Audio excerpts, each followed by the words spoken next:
welcome to the channel. Thanking all my supporters for your time, and don't forget, in everything you do, always put God first. Like, share and subscribe.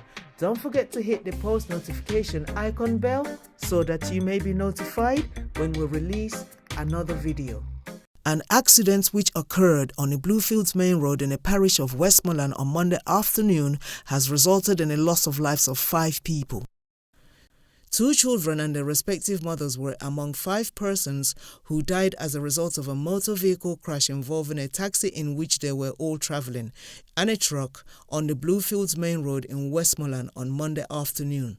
The identities of the deceased persons, 4 female and a male, are not immediately known. Reports are that the crash involved a Toyota Noah taxi which ran off a section of roadway into a tree after colliding with a truck. 3 persons reportedly lost their lives at the scene, with 2 being rushed to hospital. However, they both later succumbed to their injuries. The driver of the taxi who survived the crash reportedly fled the scene and is being sought by the police, who have indicated that they know his identity. The crash resulted in a pile-up of traffic on the roadway.